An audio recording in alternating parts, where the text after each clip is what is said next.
Hi friends, welcome to my channel. ఈరోజు మనం ఈ వీడియోలో మానవ దంత నిర్మాణం గురించి తెలుసుకుందాం. దంతాల గురించిన అధ్యయనాన్ని డెంటాలజీ లేదా ఒడెంటాలజీ అని అంటాం. దంతం అధిక భాగం దేంతో నిర్మితమవుతుందంటే డెంటిన్ అనే పదార్థంతో నిర్మితమవుతుంది. ఈ డెంటిన్ అనేది మధ్యత్వచం నుంచి ఉద్భవించిన ఒడెంటోబ్లాస్ట్ సెల్స్ అనేటివి స్రవిస్తాయి. మరి దంతం నిర్మాణాన్ని మనం చూసినట్లయితే ఇందులో మనకి 3 భాగాలు ఉంటాయి. 1 కిరీటము, 2 గ్రీవము, 3 మూలము. ఇప్పుడు ఒక్కొక్క దాని గురించి చూద్దాం. ఇప్పుడు మొదట కిరీటం గురించి చూద్దాం. పక్క చిత్రంలో మనం పరిశీలిస్తే ఇది దంతంలో పైన ఉండేటువంటి భాగం. దీన్ని కప్పుతూ మెరుస్తూ ఉండేటువంటి ఒక పొర ఉంటుంది. దీన్నే మనం ఏమంటామంటే ఎనామిల్ లేదా పింగాణి అని అంటాం. ఇది మానవ శరీరంలో అత్యంత దృఢమైన పదార్థం, అంటే ఎముక కంటే దృఢమైన పదార్థం. మరి ఇది ఎక్కడి నుంచి స్రవించబడుతుంది అంటే బాహ్యత్వచం నుంచి ఏర్పడినటువంటి ఎమియోబ్లాస్ట్ సెల్స్ అనే కణాలు ఈ ఎనామిల్ అనేటువంటి పొరను ఏర్పరుస్తాయి. ఈ ఎనామిల్ ఏర్పాటుకు అవసరమైన ముఖ్యమైన ఖనిజ లవణం ఏమిటి అంటే ఫ్లోరిన్. అందుకనే మనం వాడేటువంటి టూత్పేస్ట్లో కూడా ఫ్లోరిన్ అనేది ఉంటుంది. నెక్స్ట్ దంత నిర్మాణంలో రెండవ భాగం గ్రీవం. ఇది మధ్య భాగం. ఇది చిగురుతో కప్పబడి ఉంటుంది. అంతేకాకుండా దంత మూలాన్ని కూడా చిగుళ్ళు కప్పి ఉంచుతాయి. నెక్స్ట్ దంత నిర్మాణంలో మూడవ భాగం మూలం. ఈ మూలము లేదా రూట్ అనేది దవడ ఎముక గుంట, దీన్నే అల్వియోలస్ అని అంటాం. ఇందులో ఇమిడి ఉండి సిమెంట్ పదార్థము పీరియోడాంటల్ పొర చేత స్థిరీకరణ చెంది ఉంటుంది. చిగుళ్ళు దంతమూలాన్ని కప్పి ఉంచుతాయి. నెక్స్ట్ దంతం లోపల మనకు పరిశీలించినట్లయితే చిన్న కుహరం లాంటి నిర్మాణం ఉంటుంది. దీన్నే మనం పల్ప్ కుహరం అని అంటాం. ఇది పిప్పి లాంటి పదార్థంతో నిండి ఉండి ఇందులో రక్తనాళాలు, నాడులు అనేటివి విస్తరించి ఉంటాయి. ఈ పల్ప్ కుహరాన్ని ఆవరిస్తూ ఒక కణాల వరుస ఉంటుంది. దాన్నే మనం ఏమంటామంటే ఒడెంటోబ్లాస్ట్ కణాలు అని అంటాం. ఇప్పుడు మనం దంతాలకు సంబంధించిన కొన్ని ఆసక్తికరమైన విషయాలను తెలుసుకుందాం. శాకాహార క్షీరదాలలో లోపించిన దంతాలు ఏమిటి అంటే రదనికలు. వీటిలో దంతాలు లేకుండా ఖాళీగా ఉండేటువంటి చిగురు ప్రాంతాన్ని మనం పరిశీలించవచ్చు. దీన్నే డయాస్టెమ్మా అని అంటాం. ఉదాహరణకి ఆవులు, గుర్రాలు, కుందేలు లాంటి జీవుల్లో ఈ రదనికలు లోపించి డయాస్టెమ్మా అనేటువంటి ప్రాంతాన్ని ఏర్పాటు చేస్తాయి. మరి కొన్ని జీవుల్లో దవడ ముందు భాగంలో ఉండే కుంతకాలు జీవితాంతం పెరుగుతూనే ఉంటాయి. ఉదాహరణకు ఎలుక, కుందేలులో మనము ఈ పరిస్థితిని పరిశీలించవచ్చు. మరి దంతాలు పెరుగుతున్న సమయంలో ఆ జంతువులకు దురద కలగడం వల్ల, అంటే ఫర్ ఎగ్జాంపుల్ ఎలుకలు తీసుకున్నట్టయితే బట్టలు, చెక్క వస్తువులను ఎప్పుడు కొరుకుతూ ఉంటాయి. దీనికి కారణం ఏమంటే పెరుగుతున్నటువంటి కుంతకాలు దురద పెట్టడం వల్ల ఈ విధంగా బట్టలు, చెక్క వస్తువులను కొరుకుతాయి. ఏనుగుల పైదవడలో రెండవ జత కుంతకాలు ఏనుగు దంతాలు లేదా టస్కులుగా మార్పు చెందుతాయి. మనం భారతదేశంలో పరిశీలించినట్లయితే ఏనుగుల్లో మగ ఏనుగులు మాత్రమే దంతాలు ఉంటాయి. కానీ ఆఫ్రికాలో ఉండే ఏనుగులలో ఆడ, మగ రెండింటిలోనూ దంతాలు ఉంటాయన్నమాట. మరి మగ అడవి పంది, వాల్రస్ లాంటి జంతువుల్లో బయటకు వచ్చిన కూరలు పైదవడలో రూపాంతరం చెందినటువంటి రదనికలు అన్నమాట. ఇది దంతాలకు సంబంధించినటువంటి సమాచారం. నెక్స్ట్ మానవ జీర్ణ వ్యవస్థలో తర్వాత భాగం నాలుక గురించి తెలుసుకుందాం. నాలుక ఒక జ్ఞానేంద్రియము. ఇది రుచిని తెలుసుకోవడానికి ఉపయోగపడుతుంది. కండరయుతమైనటువంటి నిర్మాణం. ఇది స్కెలిటల్ మజిల్ చేత నిర్మించబడి ఉంటుంది. నాలుక స్వేచ్ఛగా కదిలేటువంటి ఒక నిర్మాణం. ఇది ఆస్యకుహరం అడుగు భాగంలో ఫ్రెన్యులం అనే మడతలాంటి కణజాలం చేత అతికబడి ఉంటుంది. దేనికి అతకబడి ఉంటుంది అంటే హయాయిడ్ అనే ఎముకకు అతికి ఉంటుంది. మరి నాలుక పైభాగంలో ముందుకు పొడుచుకొని వచ్చిన సన్నని నిర్మాణాలను సూక్ష్మాంకురాలు లేదా పాపిల్లే అని అంటాం. వీటిలో కొన్ని పాపిల్లేలలో రుచికలికలు ఉంటాయి, కొన్నింటిలో రుచికలికలు ఉండవు. మరి నాలుక గురించిన అధ్యయనాన్ని మనం ఏమంటామంటే గ్లాసాలజీ అని అంటాం. మరి నాలుక పైన ఉండేటువంటి సూక్ష్మాంకురాలు ఎన్ని రకాలంటే 3 రకాలు. అవి 1 fungiform papillae, filiform papillae, circumvallate papillae, foliate papillae. Fungiform papillae అనేటివి నాలుక యొక్క పూర్వ ఉపాంతము, నాలుక చివరి భాగాల్లో ఉంటాయి. ఫిలిఫామ్ పాపిల్లేలు నాలుక ఉపాంతంలో ఉంటాయి. సర్కంవేలేట్ పాపిల్లేలు నాలుక వెనుక భాగము, ఆధార భాగంలో ఉంటాయి. ఫోలియేట్ పాపిల్లేలు నాలుక పరాంత భాగంలో విస్తరించబడి ఉంటాయి. ఈ ఫిలిఫామ్ పాపిల్లేల్లో రుచికలికలు ఉండవు కాబట్టి అవి రుచిని గుర్తించలేవు. మరి ఫంజిఫామ్ సూక్ష్మాంకురాలు లేదా పాపిల్లేలు తీపి రుచిని గుర్తిస్తే తంతురూప సూక్ష్మాంకురాలు ఉప్పదనాన్ని గుర్తిస్తాయి. సర్కంవేలేట్ పాపిల్లేలు చేదు రుచిని గుర్తిస్తాయి. సర్కంఫోలియేట్ పాపిల్లేలు పులుపును గుర్తిస్తాయి. ఈ విధంగా నాలుక రుచిని గుర్తించడానికి ఉపయోగపడుతుంది. మరి నాలుక యొక్క ఉపయోగాలు ఏమిటంటే ఇది దంతాలను శుభ్రపరుస్తుంది. అందుకనే నాలుకను యూనివర్సల్ టూత్బ్రష్ అని అంటాం. అంతేకాకుండా లాలాజలంతో ఆహారాన్ని కలుపుతుంది. అలాగే రుచిని తెలుసుకోవడానికి, మింగడానికి, మాట్లాడడానికి కూడా ఉపయోగపడుతుంది. మింగడానికి క్రింది దవడ లేదా జంబిక కూడా తోడ్పడుతుంది. నెక్స్ట్ మానవ జీర్ణ వ్యవస్థలో తర్వాత భాగము గ్రసని. దీన్నే ఫ్యారింగ్స్ అని అంటాం. ఇది వాయు మార్గానికి, ఆహార మార్గానికి కూడలిగా పనిచేస్తుంది. హాస్యకోరం పొట్టిగా ఉండేటువంటి ఈ గ్రసనలోకే తెరుచుకుంటుంది. గ్రసనలో ఉండేటువంటి నియంత్రిత కండరాలు ఆహారాన్ని మింగడంలో సహాయపడతాయి. మరి గ్రసనలో మనము పరిశీలించినట్లయితే ఈ గ్రసనని మృదుతాలు అనేది 3 భాగాలుగా విభజిస్తుంది. అవేమిటంటే 1 నాసికా గ్రసని, ఇది మృదుతాలు పైన ఉంటుంది. 2 హాస్య గ్రసని, ఇది మధ్య భాగము. 3 స్వరపేటిక గ్రసని, ఇది క్రింది భాగం. ఈ స్వరపేటిక గ్రసనిలోనికే ఆహార వాహిక, వాయునాళం అనేవి తెరుచుకుంటాయి. వాయునాళము కంఠబిలము ద్వారా స్వరపేటిక గ్రసనలోనికి తెరుచుకుంటుంది.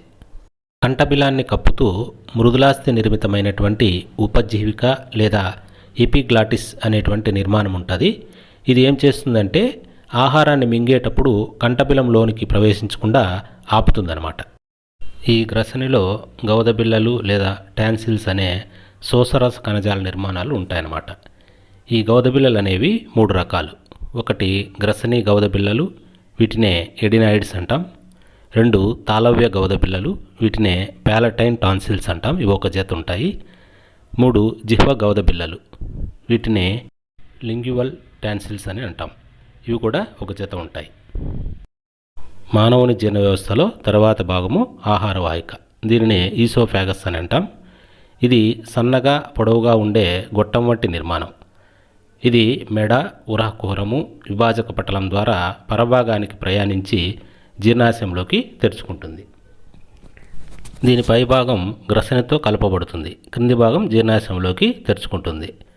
ఈ ఆహార వాహిక గోడల్లో కండరాలు స్థితిస్థాపక శక్తిని కలిగి ఉండి సంకోచ సడలికలు జరుపును. ఈ ప్రత్యేకమైనటువంటి చలనాలనే మనం ఏమంటామంటే పెరిస్టాల్టిక్ చలనాలని అంటాం. ఇవి అలల వంటి చలనాలు. ఈ చలనాలు స్వయంచోదిత నాడీ వ్యవస్థ లేదా అనియంత్రిత నాడీ వ్యవస్థ ఆధీనంలో ఉంటాయి. ఆహారవాహిక గోడలు జిగట వంటి శ్లేష్మాన్ని స్రవిస్తాయి. ఆహారవాహిక ప్రారంభంలో నియంత్రిత కండరాలు ఉంటే చివరి భాగంలో అనియంత్రిత కండరాలు ఉండును. ఈ ఆహారవాహిక వెలుపలి గోడలు స్తంభాకార కండరాల చేత, లోపలి గోడలు వలయాకార కండరాల చేత నిర్మించబడి ఉంటాయి. ఆహారవాహికలో ఆహారము 10 నుంచి 15 సెకండ్లు మాత్రమే ఉంటుంది. ఆహారవాహిక నుండి ఆహారము లాలాజలంలో ఉండే జిగట పదార్థమైన మ్యూసిన్ ద్వారా జారి జఠర ఆహారవాహిక సంవరణి ద్వారా సంచి వంటి జీర్ణాశయంలోకి చేరుతుంది. మింగడం అనేది ఒక నియంత్రిత చర్య అయితే మింగిన తర్వాత ఆహారవాహికను చేరగానే అది అనియంత్రిత చర్య అగును. నెక్స్ట్ జీర్ణాశయం. జీర్ణాశయం జీర్ణనాళ లోపలి భాగాల అధ్యయనాన్ని గ్యాస్ట్రోఎంటరాలజీ అని అంటాం. ఈ జీర్ణాశయం అనేది వెడల్పుగా ఉండి స్ఫీతం చెందగల జే ఆకారపు కండరయుత సంచి వంటి నిర్మాణం. ఇది ఉదర కుహర పూర్వభాగంలో ఎడంవైపున విభాజక పటలం కిందుగా అమరి ఉంటుంది. మరి జీర్ణాశయంలో మనము భాగాలను పరిశీలించినట్లయితే 3 భాగాలు ఉంటాయి. 1 పూర్వ భాగాన్ని హార్దిక జీర్ణాశయమని, మధ్య భాగాన్ని ఫండిక్ జీర్ణాశయమని, పరభాగాన్ని జఠర నిర్గమ జీర్ణాశయమని అంటారు. ఆహార వాహిక ఆర్థిక జీర్ణాశయంలోకి తెరుచుకొనును. ఫండిక్ జీర్ణాశయము జీర్ణక్రియకు ముఖ్య భాగం. జఠర నిర్గమ జీర్ణాశయము ఇది చివరి భాగము చిన్న పేగులోకి జఠర నిర్గమ సంవరణి ద్వారా తెరుచుకుంటుంది.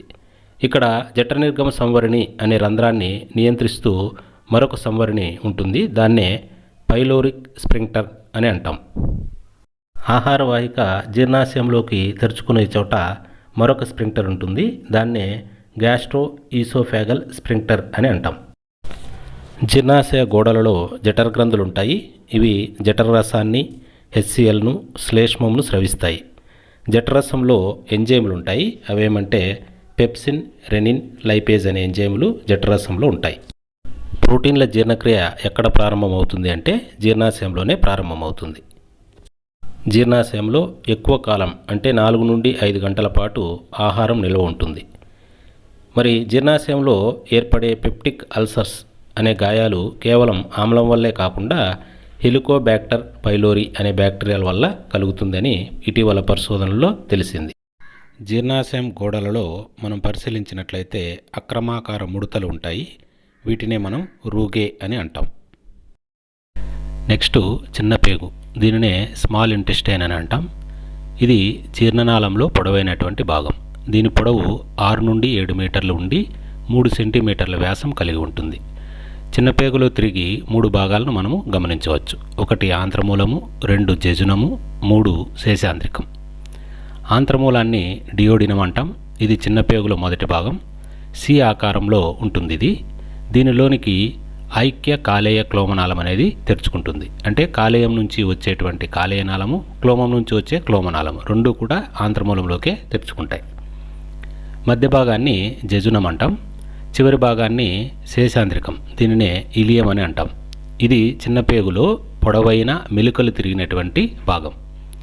ఈ భాగంలో మనం గమనించినట్లయితే చేతివేళ్ల వంటి ఆంత్ర చూషకాలు, వీటినే విల్లై అని అంటాం.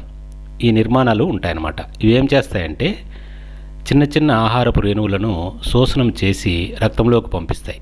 అంటే పేగు యొక్క ఉపరితల వైశాల్యాన్ని పెంచుతాయన్నమాట. మరి ప్రతి ఆంత్రచూషకం పైన స్తంభాకార ఉపకల కణాలు ఈ శోషణ తలాన్ని పెంచి సూక్ష్మ చూషకాలను ఏర్పరుస్తాయి. ప్రతి ఆంత్రచూషకంలో మళ్ళీ మనం గమనించినట్లయితే ఒక కేశనాళికల జాలకం అనేది ఉంటుంది. లాక్టియల్ అనే పిలువబడే ఒక పెద్ద శోషరస నాళిక కూడా ఉంటుంది. ఇక్కడ మనకు ఎగ్జామ్లో ఏమడుగుతారంటే చిన్న పేగులో భాగాలను వరుస క్రమాన్ని పొడవును బట్టి ఆరోహణలో రాయండి, అవరోహణ క్రమంలో రాయండి అని ఎగ్జామ్లో అడుగుతుంటారు.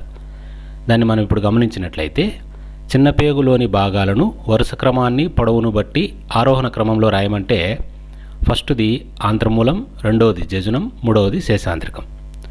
మరి అవరోహణ క్రమంలో రాయమంటే ఫస్ట్ శేషాంత్రికము, తర్వాత జెజునము, తర్వాత ఆంత్రమూలం అని గుర్తుపెట్టుకోవాలి. జీర్ణాశయంలో తర్వాత భాగము పెద్ద ప్రేగు, దీనినే లార్జ్ ఇంటెస్టైన్ అని అంటాం. దీని పొడవు 1.5 మీటర్ ఉంటుంది. వ్యాసము 6 సెంటీమీటర్లు ఉంటుంది. మరి ఈ పెద్ద పేగు యొక్క ముఖ్యమైన విధి ఏమంటే వ్యర్థ పదార్థాల్లో ఉన్నటువంటి నీటిని, లవణాలను పీల్చుకోవడం. దీనిలో ఎలాంటి ఎంజైములు ఉత్పత్తి కావు కాబట్టి ఇక్కడ జీర్ణక్రియ అనేది జరగదు. పెద్ద పేగులో మనం పరిశీలించినప్పుడు 3 భాగాలు కనిపిస్తాయి. అవి 1 అంధనాళం, 2 కోలాన్, 3 పురీషనాళం. ఈ అంధనాళాన్నే సీకం అని అంటాం. ఇది అంధకోశంను కలిగి ఉండి సహజీవనం చేసే సూక్ష్మజీవులకు ఆతిథ్యమిస్తుంది. ఈ అంధనాళం నుండి పొడుచుకొని వచ్చిన సన్నటి వేలులాంటి నిర్మాణాన్ని మనం పక్క పటంలో పరిశీలించవచ్చు. దీనినే క్రిమిరూప ఉండూకం లేదా వర్మీఫామ్ అపెండిక్స్ అని అంటాం. దీన్నే ఉదర గవద బిళ్ళ, అబ్డామినల్ టాన్సిల్ అని కూడా అంటాం. ఇది ఒక అవశేష అవయవం, అంటే ఉన్నా కానీ ఎటువంటి విధిని నిర్వర్తించదు. పెద్ద పేగులో రెండవ భాగం కోలాన్. అంధనాళము ఈ కోలాన్లోకి తెరుచుకుంటుంది. కోలాన్ను మనము మలమును నిల్వ చేసే ట్యాంక్ అని అంటాం. కోలాన్ను మనం మళ్ళీ పరిశీలించినప్పుడు ఆరోహణ కోలాన్గాను, అడ్డు కోలాన్గాను, అవరోహణ కోలాన్గాను ఏర్పడి చివరగా పురీషనాళంగా మారుతుంది. మనము కోలాన్ పైన కొన్ని ఉబ్బిన నిర్మాణాలను మనం పరిశీలించవచ్చు. ఈ ఉబ్బినటువంటి కోష్టకాల వంటి నిర్మాణాలను హ్యాస్ట్రా అని అంటాం. నెక్స్ట్ పెద్ద పేగులో మూడవ భాగం పురీషనాళం. ఈ పురీషనాళం అనేది ఒక సన్నని విస్పారిత తిత్తిలాంటి నిర్మాణం. ఇది పాయువు ద్వారా బయటకు తెరుచుకుంటుంది. మనము ఇక్కడ పరిశీలించినప్పుడు పాయువు చుట్టూ 2 సంవరణి కండరాలు ఉంటాయి. అవి ఇంటర్నల్ యానల్ స్ఫింక్టర్ అని, అలాగే ఎక్స్టర్నల్ యానల్ స్ఫింక్టర్ అని అంటాం. ఈ ఇంటర్నల్ యానల్ స్ఫింక్టర్ అనేది అరేఖిత కండరాల చేత నిర్మితమవుతుంది. ఎక్స్టర్నల్ యానల్ స్ఫింక్టర్ అనేది రేఖిత కండరాల చేత నిర్మించబడుతుంది.